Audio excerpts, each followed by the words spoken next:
სახელითა მამისათა და ძისათა და სულისა წმინდისათა ჩვენთან არის ღმერთი. არც და იყოს.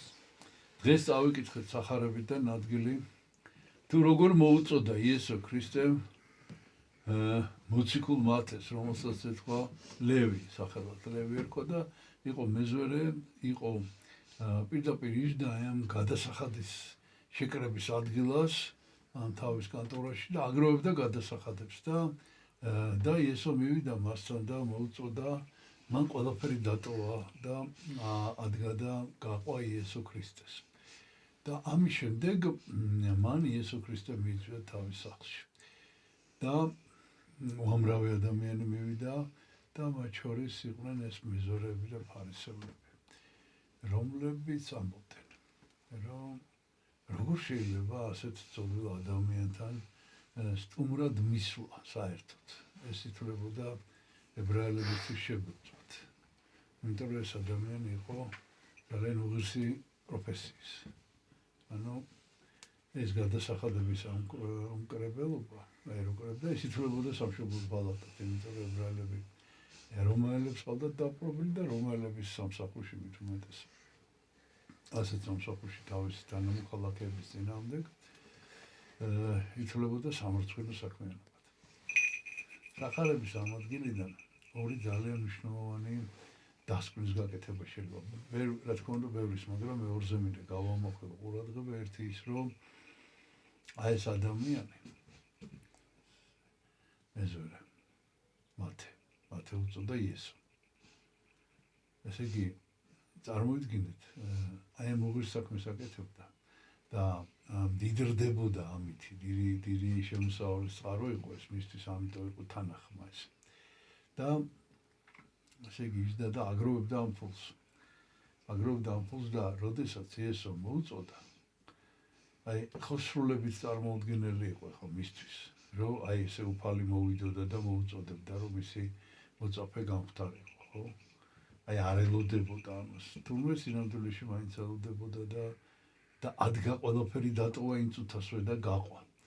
აი ეს პირველი რაც აუცილებლად უნდა დღევანდელი სახარებიდან ჩვენ დავამახსოვროთ, ეს არის რომ ჩვენ მზად ვიყოთ ყოველთვის რომ უფალი რომ მოგვიწოდა, სიადოში მოგვიწოდა კიდევაც უფალმა და უნდა შეუდგეთ მას, მაგრამ აი ესეთი შემთხვევა, როდესაც პირდაპირ ეუბნება, პირდაპირ მიმართავს და ის იმ წუთშივე ტოვებს ყველაფერს და მიყვება. აი ეს არის მზადყოფნა, რომლის ჩვენ ყველანი უნდა ვიყოთ მზად, იმიტომ რომ ჩვენ ველოდებით ქრისტეს მეორედ მოსვლას, ველოდებით. და მეორე რაც აქედან უნდა გავაკეთოთ დასკვნა, რომ იესო ქრისტე წარმომავლობით იყო უმაღლესი ფენიდან. ანუ ერთის მხრივ სამეფო გვარის შთამომავალი იყო და მეორეს მხრივ მღვდელმთავარი, თვითონაც მღვდელმთავარი იყო და სამღვდელმთავრო გვარიდან იყო.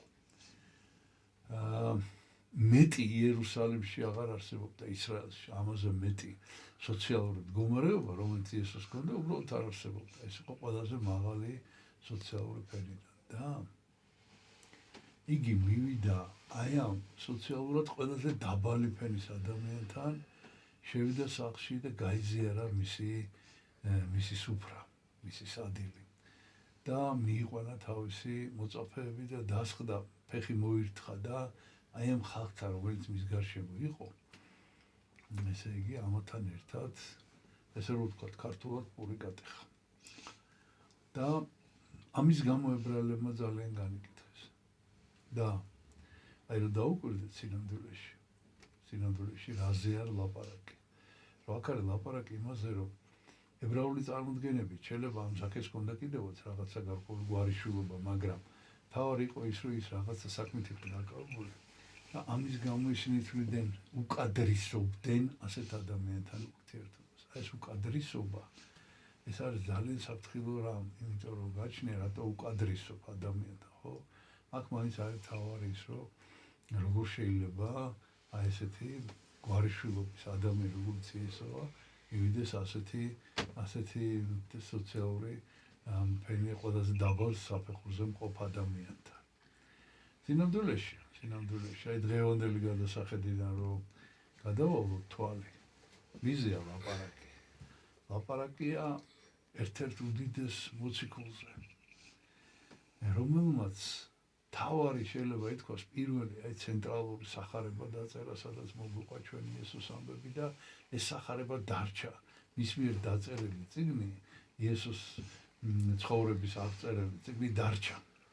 დარჩა და დღეს ითვლება ალბათ ერთ-ერთ მთავარ წიგნად დედამიწაზე, 4 სახარება არსებობს და აქედან ერთ-ერთი უპირველესი არის მათეს სახარება. და ვიზე ამბობენ, აი მათესთან უკადრისობენ ეს ებრაელები, როგორ სასაცილოები აღმოჩნდნენ მერე თვითონ. რომ მაშინ კი არ ჩანდა ეს, რომ მათესთან აი ვიზე იყო ლაპარაკი, მაგრამ აი თუმცა ამ ყველა შეცდომის დაშვება შეიძლება. და მინდა გითხრათ, რომ ეს სამწუხაროდ ისტორიაში მეორდება ეს ყველაფერი და დღეს ჩვენ გარკვეულწილად ამის შედეგებს ვიმკით, იმიტომ რომ დღეს არ იხსენება წმინდათა დიდებულთა მოწამეთა მეფეთა ქართველთა მეფეთა არჩილის და ლუარსაბის და ლუარსაბ მეფის ცხოვრებაში არის რაღაცა ესეთი ძალიან შთამბეჭდავი და დასამახსოვრებელი. აი ეს შეიძლება ითქვას ტრაგედია, რომელიც აი საქართველოს ჭირს საერთოდ ისტორიულად და აი აქაც გამოჩნდა. ესე იგი მიუხედავად იმისა, რომ ლუარსაბ მეფემ მოიპოვა ბრწყინვალე გამარჯვება თურქებზე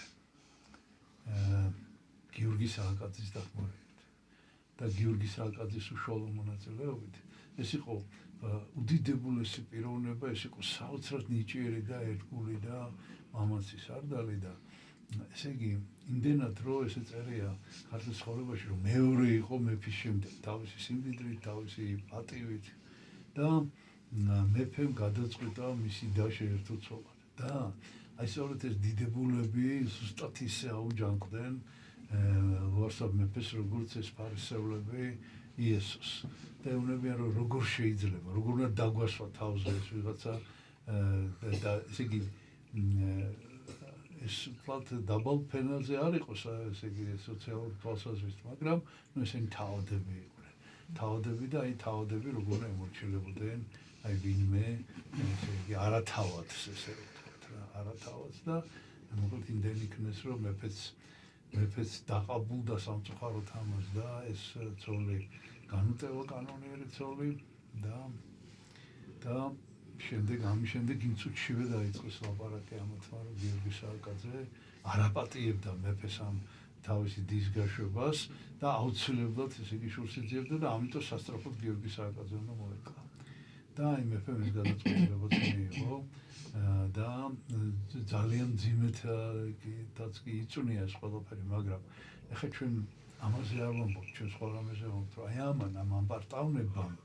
ამ ამპარტავნებამ საქართველოს მიიყვანა აბსოლუტურ კატასტროფამდე, იმიტომ რომ საქართველოს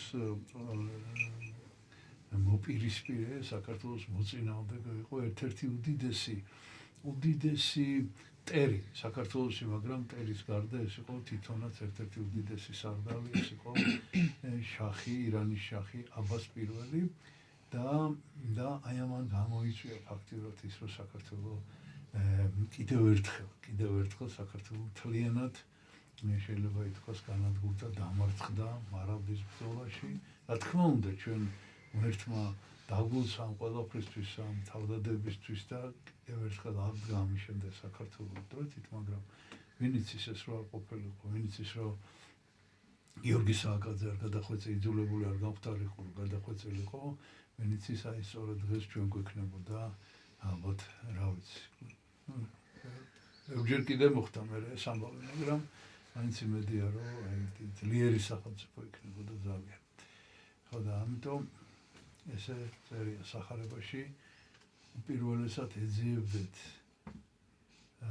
სასუფეველსა და სიმართლესა მისსა და მერმე ყოველივე შეგეძიებთ. აი ჩვენ რომ მაშინ ეს უფლისწინება შეგვესრულებინა და ეს გაგვეთვალისწინებინა რაც იესომ თქვა, ესე იგი იმ რითიც ახსნა, რატომ მივიდა მათესთან სახლში, აი მაშინ შეიძლება ვიცის სხვანაირად ყოფილიყო საერთოდ არა მარტო ჩვენი ქვეყნის, არამედ მთელი მსოფლიოს მოწყობილობა.